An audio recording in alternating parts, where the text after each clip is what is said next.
តលើចាប់ផ្ដើមហត់ញូមួយរដ្ឋមន្ត្រីនឹងមិនសោះឲ្យវារដ្ឋមន្ត្រីការបរទេសអាមេរិកគម្រាមថាអ៊ីរ៉ង់មិនទាន់ស៊ីថ្នាំខ្លាំងចារដ្ឋមន្ត្រីការបរទេសអាមេរិកគម្រាមថាអ៊ីរ៉ង់ខុសទៅដែររដ្ឋមន្ត្រីការបរទេសអាមេរិកគម្រាមថាអ៊ីរ៉ង់មិនទាន់ស៊ីថ្នាំខ្លាំងធំនៅឡើយទេខណៈលោកដូណាល់ត្រាំប្រកាសថាអាចប្រើជំរើសបញ្ជូនទ័ពជើងគោកវាអ៊ីរ៉ង់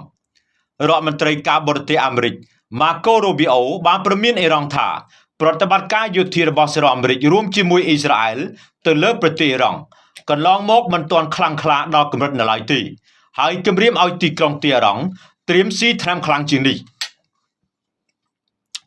លោកបានព្រមានបែបនេះអំឡុងផ្លែងលោកបានព្រមានបែបនេះអំឡុងពេលថ្លែងការណ៍ទៅកាន់អ្នកក្រុមខអត់ហើយលោកបានព្រមានបែបនេះអំឡុងពេលថ្លែងការណ៍ទៅកាន់ក្រុមអ្នកសារព័ត៌មាននៅសេតវិមានកាពីតូលកាលពីថ្ងៃច័ន្ទទី2ខែមីនាឆ្នាំ2026នៃបើយោងតាមការចុះផ្សាយរបស់កាសែត The New York Times រដ្ឋមន្ត្រីការបរទេសអាមេរិក Marco Rubio និយាយថាការវិប្រហារដ៏ខ្លាំងក្លាបំផុតប្រឆាំងអ៊ីរ៉ង់មិនទាន់មកដល់នៅឡើយទេហើយថានេះគ្រាន់តែជាការវិប្រហារទប់ស្កាត់ជាមុនប៉ុណ្ណោះដោយសារខ្លាចកងទ័ពអាមេរិកត្រូវរងគ្រោះថ្នាក់កាន់តែធ្ងន់ធ្ងរពីការសងសឹករបស់អ៊ីរ៉ង់បន្ទាប់ពីអ៊ីស្រាអែលបើកការវិប្រហាររដ្ឋមន្ត្រីការបរទេសអាមេរិក Marco Rubio បានសង្កត់ធ្ងន់ថាសហរដ្ឋអាមេរិកកំពុងផ្ដោតលើការកំទេចសមត្ថភាពមីស៊ីលបាឡេស្ទិកនិងកម្លាំងទ័ពជើងទឹករបស់អ៊ីរ៉ង់ដើម្បីធានាថាពួកគេមិនអាចវិបកឬគម្រាមកំហែងដល់សន្តិសុខតំបន់ទន្ទឹមនេះប្រធានាធិបតីដូណាល់ត្រាំបានប្រកាសគួរឲ្យភ្ញាក់ផ្អើលថាសហរដ្ឋអាមេរិកអាចនឹងប្រើជំរឿបញ្ជូនទ័ពជើងគោកវាយប្រទេសអ៊ីរ៉ង់ប្រសិនបើចាំបាច់ដើម្បីព្រោះរលំរបបនេះទាំងស្រុងដែលផ្ទុយគ្នាស្រឡះពីផែនការដើមរបស់លោកដែលចង់វិប្រហារតាមផ្លូវអាកាសយ៉ាងចាស់ដៃដើម្បីឲ្យអ៊ីរ៉ង់រងការខូចខាតធ្ងន់ធ្ងរហើយប្រញាប់ចាក់ចេញដើម្បីបញ្ចប់សង្គ្រាមនេះថ្លែងទៅកាន់សារព័ត៌មាន New York Post លោកដូណាល់ត្រាំនិយាយថាលោកមិនស្ទាក់ស្ទើរក្នុងការប្រើប្រាស់កម្លាំងទ័ពជើងគោកដោយប្រធានាធិបតីមុនឡើយទោះបីជាលោកយល់ថាវាប្រហែលជាមិនចាំបាច់ក៏ដោយហើយលោកបានសង្កត់ធ្ងន់ថា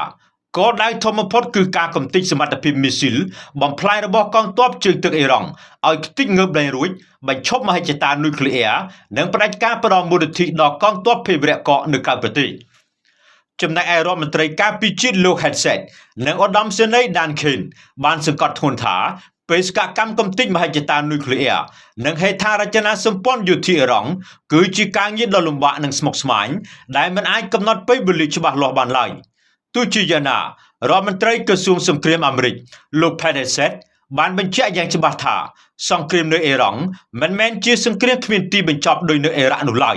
នេះបើយោងតាមការចុះផ្សាយរបស់សារព័ត៌មាន BBC News កាលពីថ្ងៃច័ន្ទទី2ខែមីនាលោក Hegseth បានអាងបែបនេះថាជាការឆ្លើយតបស្របពេលមានក្តីបារម្ភថាការវិប្រហាររួមគ្នារវាងអាមេរិកនិងអ៊ីស្រាអែលនៅអ៊ីរ៉ង់នឹងប្រែក្លាយទៅជាសង្គ្រាមដែលរីករាលដាលកាន់តែធំឡើងក្នុងតំបន់លោកថ្លែងថាប្រតិបត្តិការនេះមានបេសកកម្មច្បាស់លាស់កំទេចឲ្យខ្ទេចខ្ទីនិងហ្មត់ចត់ដើម្បីបំបាក់ការគម្រាមកំហែងពីមីស៊ីលរបស់អ៊ីរ៉ង់កំទេចកម្លាំងជើងទឹករបស់ពួកគេនិងធានាថាគ្មានអាវុធនុយក្លេអ៊ែរទេនេះមិនមែនជាអ្វីដែលគេហៅថាសង្គ្រាមផ្លាស់ប្ដូររបបនោះទេប៉ុន្តែរបបនោះពិតជាបានផ្លាស់ប្ដូរមែនហើយពិភពលោកនឹងមានភាពប្រសើរឡើងដោយសាររឿងនេះខ្ញុំតារាពី RTNews TV